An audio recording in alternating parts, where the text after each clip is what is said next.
नमस्कार साथियों, exam happy news TV channel में आप सभी का स्वागत है। तो चलिए दोस्तों, जुड़ चुका हूं मैं यहां पर आप सभी पारा शिक्षकों की समस्याएं के समाधान को लेकर के। तो दोस्तों हम बताते चले, बहुत से शिक्षकों के द्वारा ये कमेंट आया हुआ है, जिसके बाद मुझे इस वीडियो को बनाना पड़ा। तो दोस्तों मैं आपको बता दूं कि इस वीडियो को लास्ट तक देखिएगा, जिसके बाद आपको कमेंट करने की आवश्यकता नहीं पड़े और सारी जानकारियां इस वीडियो में हम आपको देने वाले हैं। तो सबसे पहली बात है, हिंदी विद्यापीठ देवघर की बात करेंगे। तो आप लोगों में बहुत का कमेंट आया है कि सर मैंने इंटर जो है हिंदी विद्यापीठ देवघर से किया है, ग्रेजुएशन जो है हिंदी विद्यापीठ देवघर से किया है, क्या कुछ होगा। तो दोस्तों मैं आपको बता दूं, यदि आप हिंदी विद्यापीठ देवघर से एजुकेशन को लेकर के बढ़ाए हैं तो आपके लिए यहाँ पर देखिए बैड अपडेट है। क्या है इस पर सच्चाई?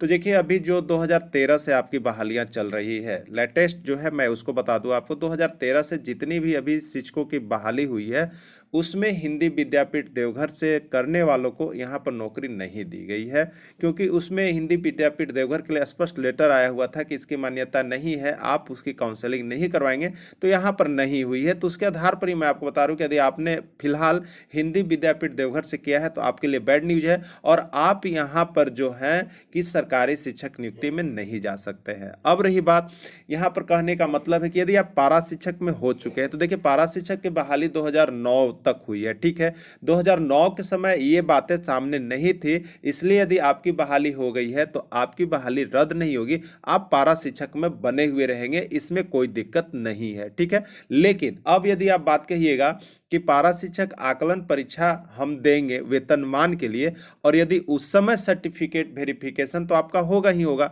सर्टिफिकेट वेरिफिकेशन होगा तो आपकी नौकरी देखिए जा सकते, मैं ये नहीं कहता हूं कि चली जाएगी, लेकिन नौकरी खतरे में है, नौकरी जा सकती है, ठीक है। क्योंकि उस समय मान्यता देगी या नहीं देगी, देखिए अभी तो इसमें कोर्ट पर केस चल रहा है, ठीक है। कोर्ट केस प्रार्थियों ने किया है, लेकिन अभी जीत नहीं हुई है। तो जब तक जीत नहीं हुई है तब तक आपके ऊपर भी संकट यहाँ पर मंडरा रहा है। तो आप इस बात को समझ गए होंगे कि आप पारा शिक्षक में बने हुए रहिएगा, लेकिन पारा शिक्षक आकलन परीक्षा देकर के यदि आप वेतनमान लेना चाहते हैं, ग्रेड पे लेना चाहते हैं, तो वहां पर देखिए समस्या आ सकती है, ठीक है।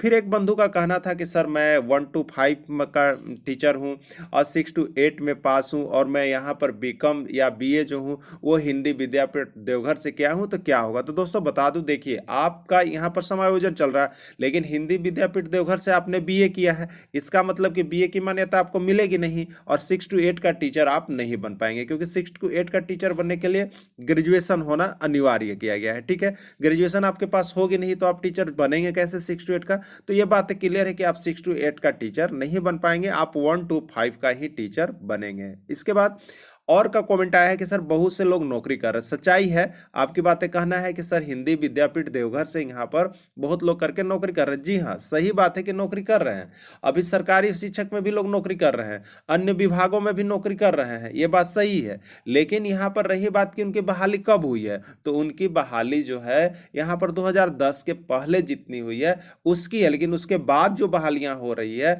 उसमें हिंदी विद्यापीठ देवघर को यहाँ पर सरकारी बहाली में एज ए नहीं लिया गया है। और विशेष करके मैं यहाँ पर बात कर रहा हूँ झारखंड की, ठीक है। तो झारखंड में एकदम नहीं लिया गया है, एकदम आप विश्वास के साथ रहिए। यदि आपको किसी ने कहता है या कह रहा है कि यहाँ पर हमने लिया है, तो वो आपके साथ धोखा है। यदि आप देखे हैं तो अच्छी बात है, आप हमें भी बताइएगा, ठीक है। तो दोस्तों अब यहाँ पर मुझे जहां तक लगता है कि आपको हिंदी विद्यापीठ देवघर से लेकर के सारे मन का कंफ्यूजन दूर हो गया होगा। तो यदि आप चाहते हैं कि यदि आप पारा शिक्षक हैं, अभी आपकी उम्र यहाँ पर है, तो आप क्या करें, ठीक है।